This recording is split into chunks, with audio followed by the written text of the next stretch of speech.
They're telling you the economy is fine. They're telling you inflation is under control. They're telling you the American dream is alive. Meanwhile, Trump just demanded a $500 billion increase for a military that has failed 8 consecutive audits. Job openings just fell to great financial crisis levels. Money printing just hit its fastest pace since the 2022 bottom. And while you're distracted, BlackRock just got kicked out of your neighborhood. The US appears to be walking away from the UN and NATO. Free speech platforms are switching to Bitcoin. And Europe just allegedly rolled out full financial surveillance. I don't know. Is the Great Reset winning, or did it just get punched in the mouth? Buckle up, because today we're breaking down why war budgets are exploding, why the job market is cracking, why institutions are losing control, and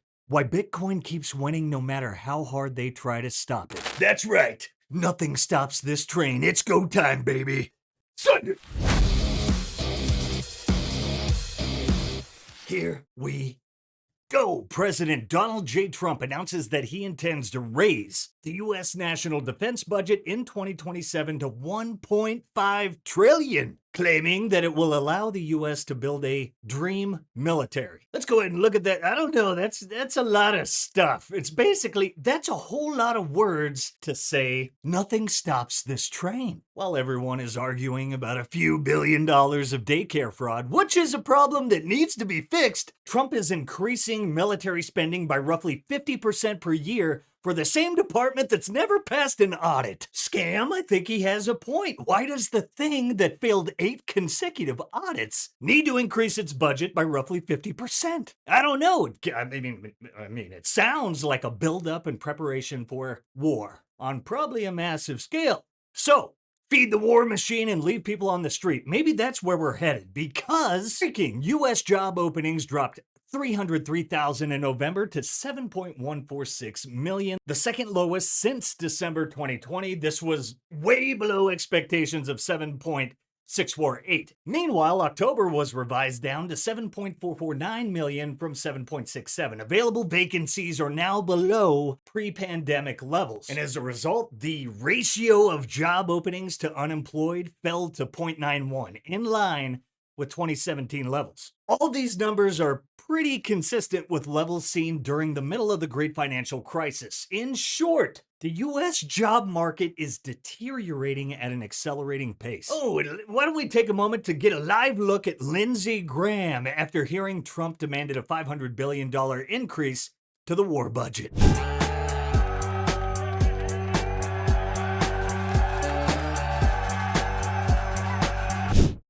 I can't stand that guy. But here we go. Want to know why nothing stops this train? M2 money supply is growing at its fastest pace since the 2022 bear market bottom. Do not overthink this. The locomotive will not be derailed. I mean, do you guys remember how bad the Bitcoin trenches were in 2022?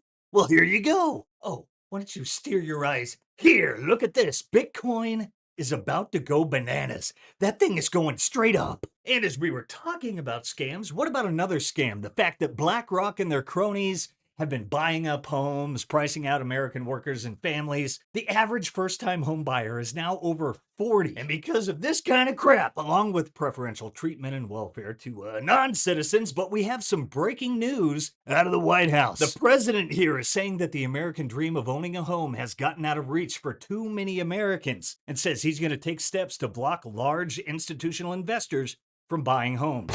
Want to get down to Washington. We have some breaking news out of the White House. Eamon Javers has that for us. What do we know here, Eamon? Scott, we've got a new post here on social media from the President of the United States, who says he is taking action to deal with inflation in home costs. The president taking to social media to say that I am immediately taking steps to ban large institutional investors from buying more single-family homes, and I will be calling on Congress to codify it. People live in homes, not corporations. I will discuss this topic, including further housing and affordability proposals and more, at my speech in Davos in 2 weeks. So the president here saying that the American dream of owning a home has gotten out of reach for too many Americans, particularly young Americans, and says he is going to take steps to block large institutional investors from buying homes. Holy crap, it might be happening. Donald Trump is banning large institutional investors like BlackRock, Vanguard, State Street, Blackstone from buying up single-family homes and renting them back to us. And what's awesome is Blackstone and a few other stocks got bent over after this. You love to see it. And, it looks like, feels like, smells like we're about to dump the UN and NATO. President Trump, I doubt NATO would be there for us if we really needed them. Facts. And here we go. Go ahead and look at this full list of organizations that the Orange Man is withdrawing the United States from. I'm not going to read that because it's like 66 different organizations, but watch them as they roll on by. That's pretty awesome. And remember the mention of Davos. Well, Trump is headed back to Davos in 2 weeks, where he said this to all those goons not too long ago. This is a time for optimism. Fear and doubt is not a good thought process, because this is a time for tremendous hope and joy and optimism and action. But to embrace the possibilities of tomorrow, we must reject the perennial prophets of doom and their predictions of the apocalypse. They are the heirs of yesterday's foolish fortune tellers, and they predicted an overpopulation crisis in the 1960s, mass starvation in the 70s, and an end of oil in the 1990s. These alarmists always demand the same thing: absolute power to dominate, transform, and control every aspect of our lives. In America, we understand what the pessimists refuse to see, that a growing and vibrant market economy focused on the future lifts the human spirit and excites creativity, strong enough to overcome any challenge by far. I don't know. It feels a little bit like a redeclaration of American sovereignty is taking shape, and it's going to happen or else the people are going to demand it and things get weird. But this is moving in the right direction, and here we go. Big news, ladies and gentlemen, just in. Rumble launches Bitcoin tipping for all 68 million users. I know many of you won't like what I'm about to say on this stream, but the truth needs to be heard. They said free speech, then shut down your mic. They said your money, then froze your account. Guys, I'm about to show you the campsite. Whoa! You don't need permission to speak. You don't need approval to get paid.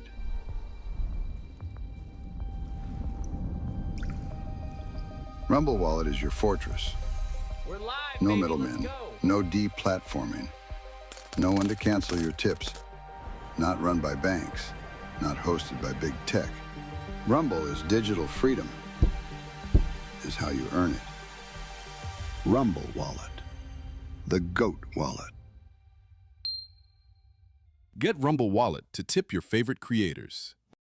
And Nico just interviewed the CEO, and it looks like he's pretty excited about freedom money combining with free speech. Roll it. You made a major announcement yesterday on stage about the non-custodial Bitcoin and crypto Rumble wallet that you guys are going to launch. And again, I think that's going to be so beneficial for creators. Direct tipping. You know, what was your philosophy behind it? What was your logic behind it? I just love the fact that you're a free speech platform and you're a Bitcoiner too, which is badass. Yeah. Is it safe to call you a Bitcoiner? Yeah, absolutely. I own Bitcoin. I really believe in it for the future. It's the one currency that no one can control. It's for the people. So I'm huge on that. It's one currency that you can't get deplatformed from, right? So it's that fits perfectly in the ethos of free speech and freedom of expression. So I guess like it kind of stems from just what I always believed in: free speech, decentralization, Bitcoin. I've always been a believer in that, but it really accelerated when President Trump won in 2024. That was when I felt really confident that now is the time to lean in. We're going to have an administration that's going to take what was, I would say, the previous administration looked at as taboo to something that's going to be very mainstream. And he's a pro free speech president. He's a pro Bitcoin president. And that was the signal to go all in with the business. We're a public company, so we have to follow all the regulations and rules. And I got really bullish that the regulations and rules will fall into our favor. And then that happened. And then shortly thereafter, we also picked up a very large investment from Tether. Tether is now one of the largest owners of Rumble. And it was just all the stars aligning. They're obviously extremely pro free speech. You know, for me, that was the best partnership that ever could happen to Rumble. Getting acquired by like a conglomerate is not the same as having a partner like Tether come in that actually believes in exactly what I believe in. So we're very, very aligned on that. Paulo is like a huge tech guy in the space that is so pro free speech, so pro decentralization. So they came in with their $775 million investment in February.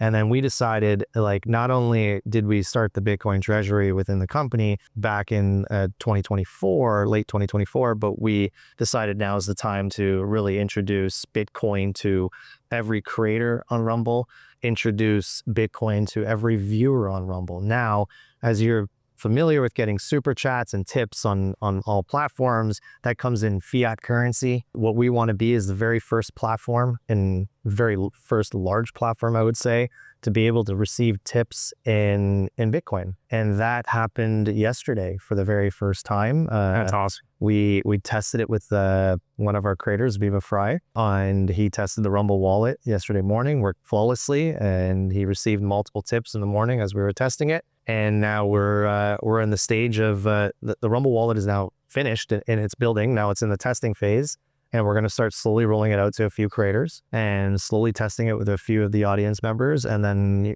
to rolling that out to a full rollout by early December to mid-December or sooner, hopefully.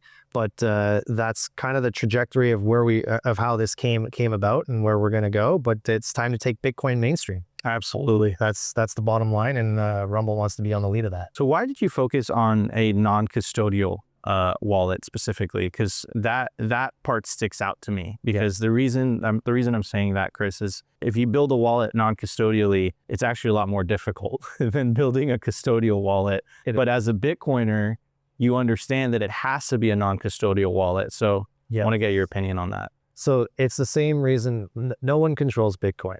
Yeah. There's zero control. Well, you know, it's the people that control Bitcoin, everyone in aggregate that owns the Bitcoin. The same thing with a non-custodial wallet. Rumble's whole ethos is allowing you to say what you want to say without being canceled, without having the fear of cancellation. It fulfills our mission so much more when you launch a product that I can't even cancel you. That's awesome. That's why the non-custodial route is the way for Rumble, is that I can't stop someone from tipping you, and I can't cancel you. When you have your wallet and you have your address, like, you're on your own. That is your home that I can't touch anymore. And to me, that is the ethos of Rumble. That's what we have to do. If we were to do, I need to build a future in the next 20 years that is uncancelable for everyone that wants to speak and everyone that wants to transact with money. We want to build a whole ecosystem around freedom. And when it comes to money, finance and money and freedom of expression, those are the two pillars that need to happen. You need to have the freedom to transact, and you need to have the freedom to speech. You need to have freedom of speech. And I need to make it in a way where I can't, if I'm not around, it needs to be so defensible that no one else can make an overriding decision that can stop you from receiving money or stop you from transacting. And the non-custodial route is the perfect route. It is the ironclad way of giving you that freedom to transact without me ever interjecting. To hear you say that, you know, the CEO of, again, you know, as a content creator, again, an enormous video platform, and you're saying, Nico, you understand, it has to be non-custodial. Like, to me, it gives me so much hope for the future, and I'm sure that a lot of other people feel that way. Oh, and look at that, another guy with some luscious locks. Theo Vaughn has joined the revolution as well. He just dropped a banger with Dave Smith, and you're going to want to check that out. I may be in over my skis here, but we're going to breathe it into existence. One day, I'm going to do a show with or interview these guys. It's gonna happen, damn it. But check this out. Now, I do want to say that MoonPay is one of the biggest partners of our show, which we're grateful for. And they've also allowed me to accept my payment from them in Bitcoin. Yep, that's how I'm doing it. You know what? Screw it. Let's get a clip in. Dave Smith and Theo calling out the federal government gaslighting America and all their bullshit policies. Here we go. These moves by Rumble and massive podcasters taking their payment in Bitcoin. This is massive and critical, especially when privacy is under attack, and Dave Smith is a Ron Paul disciple. He gets it. The more you learn about money and government control of money, you realize that that is the whole game. Everything else flows from that. Every evil thing that government does is only because they control the money supply. Like, take an evil thing that government does, and I'll explain how it's because they control the money supply, you know? Like, I mean, just think about, like, okay, we fought, like, a catastrophic 20-year war in Afghanistan that literally killed hundreds of thousands of people, cost trillions of dollars, and thousands of our bravest young boys died, and then tens of thousands committed suicide in the wake of the war, right? Well, just like imagine if they couldn't print the money for that war. Right. Imagine if they had to tax the American people every month for the war in Afghanistan. You think that thing would have lasted 20 years? No way. You'd have been lucky to get it through a year before the people would have demanded a result. Like, what are you doing here? I mean, just imagine trying to do the lockdowns of 2020 if they couldn't just print trillions of dollars and pass them out. That people wouldn't have taken it. They would have been like, no, we're going back to work. We're not doing this. It's only because they control the money that they can get away with tyranny.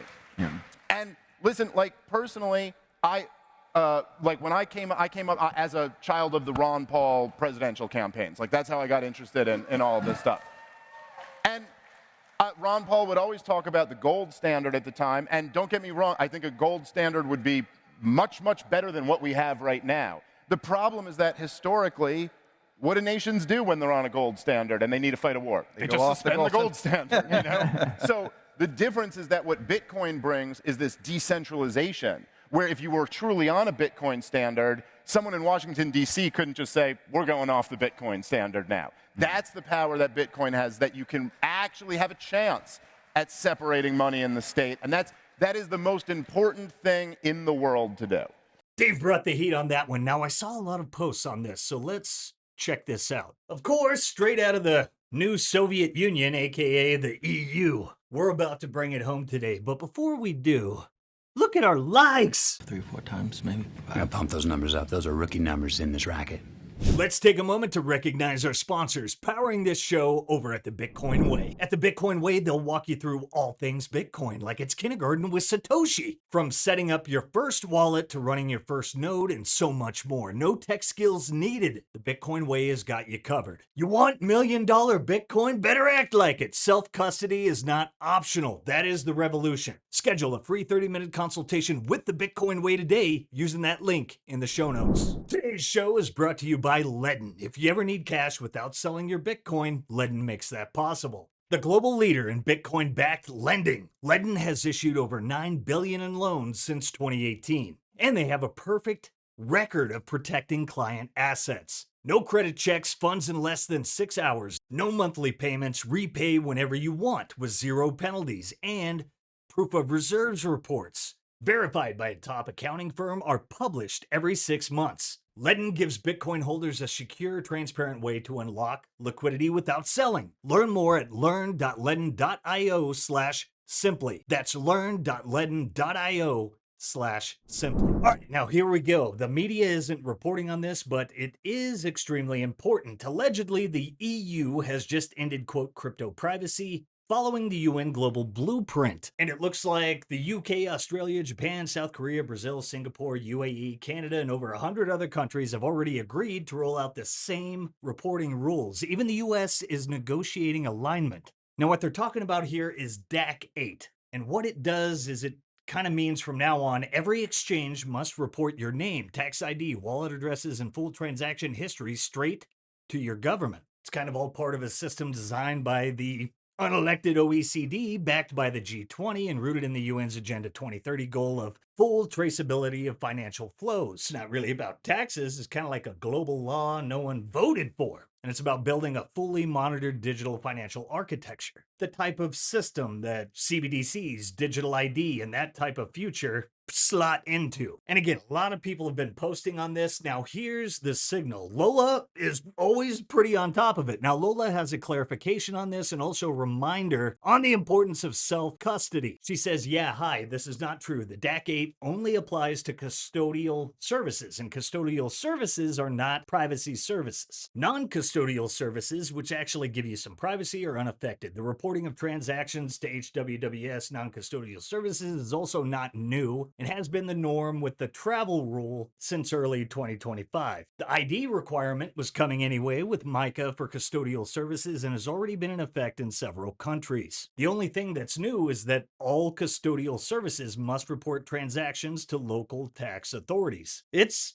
pretty bad, but saying that DAC 8 ended crypto privacy in the EU is just completely untrue. Because the truth is, you can't stop a freedom virus. You can only hope to contain it. Now, on the flip side, we do have some big news out of the States. Florida just moved to create a strategic Bitcoin reserve. And what this would do, the legislation would allow up to 10% of select public funds to be allocated to Bitcoin and Bitcoin ETFs, while also permitting certain state taxes and fees to be paid in Bitcoin. And the market structure bill is coming in hot. Just in, Senator Cynthia Lummis says Congress is about to pass the Crypto Market Structure Clarity Act bill. Quote, "We are close to a bipartisan legislation that will stand the test of time." And it looks like agriculture and banking markups, with the 15th looking to be a big date on that, we'll be following it for sure and make sure no EU-type bullshit sneaks its way into this thing. The world is crazy right now. Remember, things are just beginning to accelerate. It'll only get stranger from here. Love each other, embrace the chaos, and thrive in it, because the system is dying and you were all put here at this time, this moment, for a reason. And the possibility of World War III is higher than ever, which is probably a good time to visit our new sponsor, Sat123. Because when cell service dies, life doesn't have to. Sat123 hooks you up with real satellite phones, Starlink kits, and rugged off-grid internet that works anywhere, mountains, ocean, middle of nowhere, it doesn't matter. If you care about preparedness, freedom, and staying connected when it actually counts, go to sat123.com. That's sat123.com, and don't forget to use promo code SIMPLY for 15% off. No signal? No problem. What do you guys think of all this? Let us know below, and I hope you enjoyed this one. Don't forget to like, subscribe, and give us a pat by sharing the Sound Money Gospel. Hey, I love you guys. Catch you next time. Peace. If you prefer to go down with the ship, you.